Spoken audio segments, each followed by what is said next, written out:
ជំរាបសួរលោកគ្រូខ្ញុំបាទឈ្មោះភូលីចុងមកពីក្រុម SV33 ថ្ងៃនេះមក demo project web គឺ website ដែលយើងធ្វើពី store លក់ផលិតផលហើយជាប្រភេទ Angular នៅក្នុងនោះយើងមាន website បែបនេះហើយនៅក្នុងនោះក៏មាន function ដូចជា view នៅពេល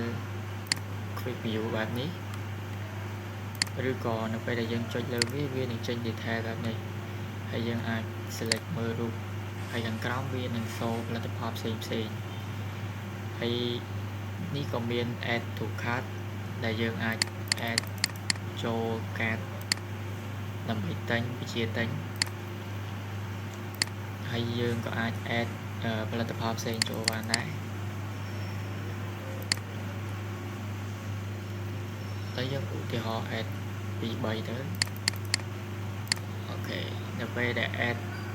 តោះមកយើងចូលមកកាន់ cart ដើម្បី view ផលិតផលដែលយើងបាន add នេះគឺជាចំនួនផលិតផលនិងតម្លៃតោះមកវានឹងធ្វើការសាប់ total តម្លៃដែលយើងបាន add ទៅ cart ទាំងអស់ចូលហើយយើងដកសល់ត្រឹម1នេះ2នេះ3ចឹងទៅតោះមកវានឹងបូកដកអី total ឲ្យយើងហើយតោះមកយើងចុច process to check out នៅពេល process to check out វានឹងចូលមកកាន់កន្លែងនេះដើម្បីឲ្យយើង pay លុយខាងលើយើងពេញជាឈ្មោះ card number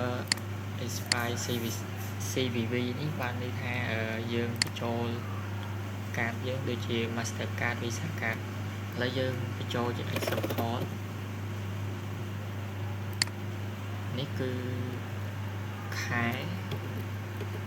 និងឆ្នាំផុតកំណត់នេះយើងចុច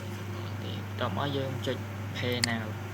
វានឹង load payment success thank you for purchase តោះមកដល់ពេលយើងចុច OK វានឹងត្រឡប់មកកាន់ home page វិញហើយក៏យើងមានកន្លែង login ខាងលើបញ្ចូល email និង password ហើយនឹង register មួយផងដែរ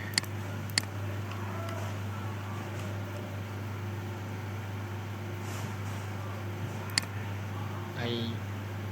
កូដយើងគឺមានតែប៉ុណ្្នឹងទេគឺថាវីដេអូយើងមានតែប៉ុណ្្នឹងទេសូមអរគុណ